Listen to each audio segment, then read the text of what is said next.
Mr. Speaker, Assalamu alaikum. Peace be upon you and peace be upon all of us. Mr. Speaker, the 15th of March will now be forever a day etched in our collective memories. On a quiet Friday afternoon, a man stormed into a place of peaceful worship and took away the lives of 50 people. That quiet Friday afternoon has become our darkest of days. But for the families, it was more than that. It was the day that the simple act of prayer, of practicing their Muslim faith and religion, led to the loss of their loved ones' lives. Those loved ones were brothers, daughters, fathers, and children. They were New Zealanders. They are us. And because they are us, we as a nation, we mourn them. We feel a huge duty of care to them. And Mr. Speaker, we have so much we feel the need to say and to do. One of the roles I never anticipated having and hoped never to have is to voice the grief of a nation. At this time, it has been second only to securing the care of those affected and the safety of everyone. And in this role, I wanted to speak directly to the families. We cannot know your grief, but we can walk with you at every stage.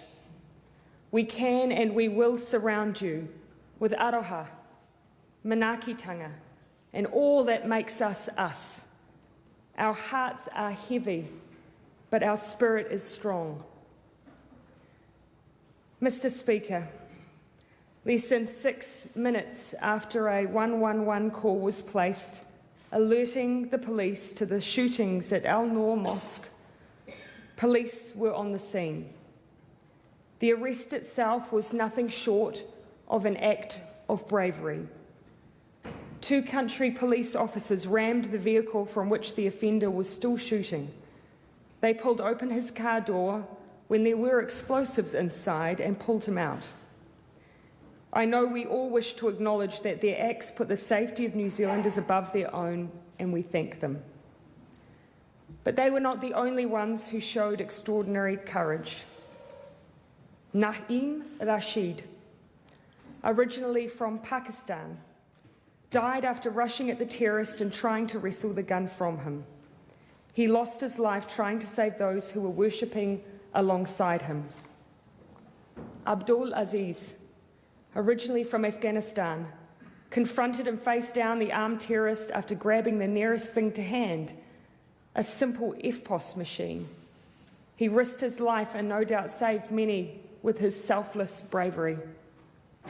There will be countless stories, some of which we may never know, but to each we acknowledge you in this place, in this house. For many of us, the first sign of the scale of this terrorist attack was the images of ambulance staff transporting victims to Christchurch Hospital. To the first responders, the ambulance staff and the health professionals who have assisted and who continue to assist those who have been injured, please accept the heartfelt thanks of us all. I saw firsthand your care and your professionalism in the face of extraordinary challenges. We are proud of your work and incredibly grateful for it. Mr. Speaker, if you'll allow, I'd like to talk about some of the immediate measures currently in place, especially to ensure the safety of our Muslim community and, more broadly, the safety of everyone. As a nation, we do remain on high alert. While there isn't a specific threat at present, we are maintaining vigilance. Unfortunately, we have seen in countries that know the horrors of terrorism more than us, there is a pattern of increased tension and actions over the weeks that follow. That means we do need to ensure that vigilance is maintained.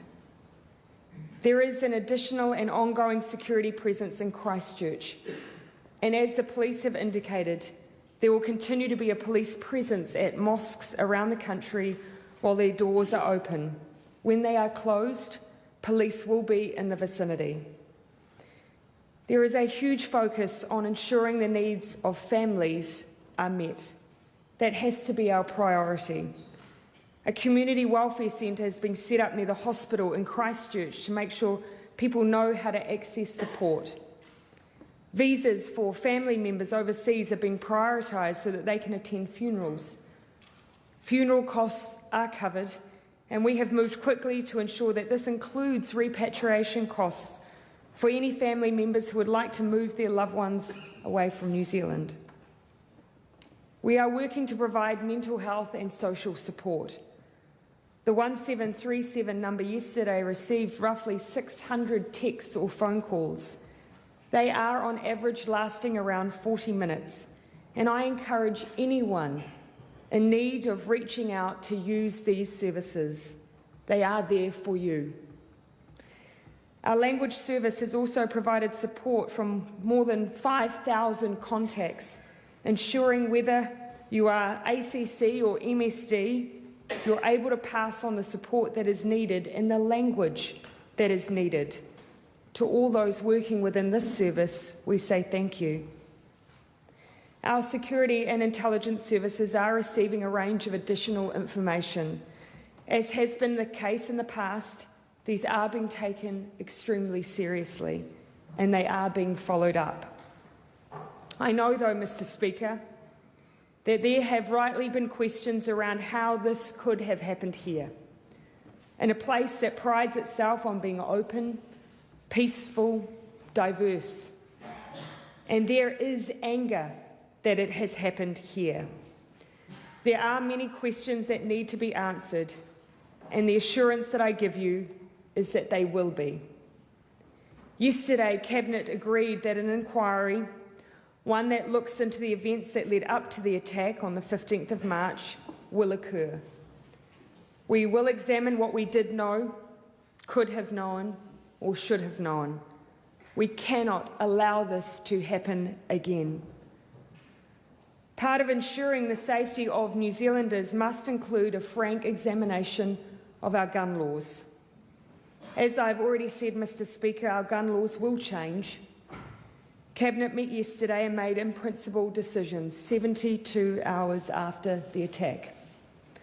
Before we meet again next Monday, these decisions will be announced. Mr. Speaker, there is one person at the centre of this terror attack against our Muslim community in New Zealand. A 28-year-old man, an Australian citizen, has been charged with one count of murder. Other charges will follow. He will face the full force of the law in New Zealand. The families of the fallen will have justice. He sought many things from his act of terror, but one was notoriety, and that is why you will never hear me mention his name. He is a terrorist, he is a criminal, he is an extremist, but he will, when I speak, be nameless. And to others I implore you, speak the names of those who were lost, rather than the name of the man who took them. He may have sought notoriety, but we in New Zealand will give him nothing, not even his name. Mr. Speaker, we will look at the role social media played and what steps we can take, including on the international stage and in unison with our partners. There is no question that ideas and language of division and hate have existed for decades, but their form of distribution, the tools of organisation, they are new.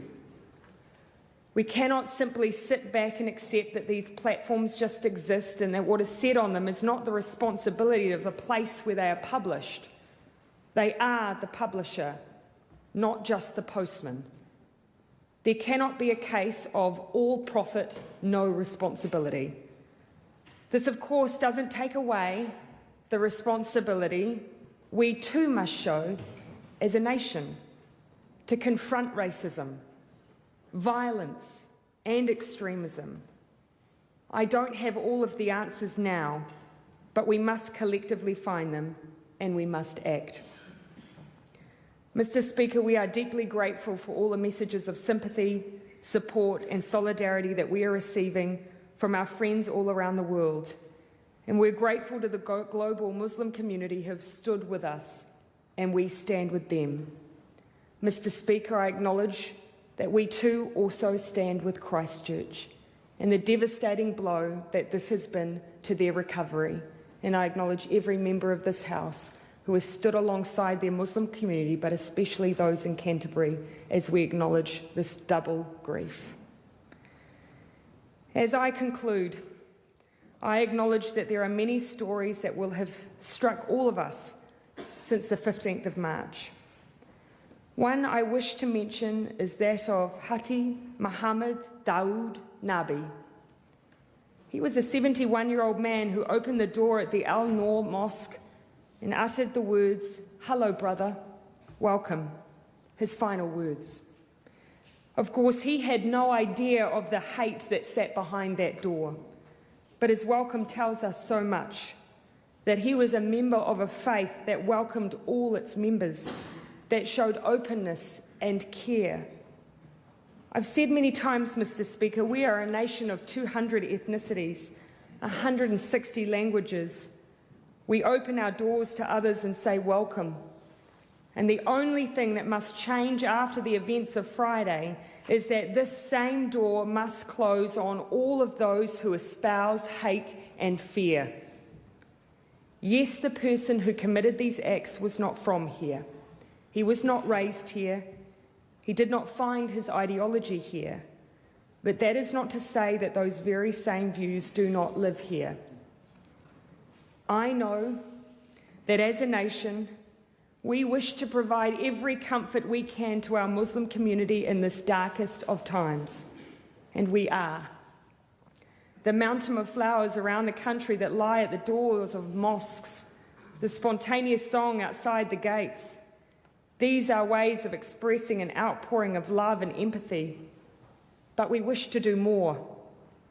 We wish for every member of our communities to also feel safe. Safety means being free from the fear of violence, but it also means being free from the fear of those sentiments of racism and hate that create a place where violence can flourish. And every single one of us has the power to change that. Mr. Speaker, on Friday, it will be a week since the attack. Members of the Muslim community will gather for worship on that day. Let us acknowledge their grief as they do. Let's support them as they gather again for worship.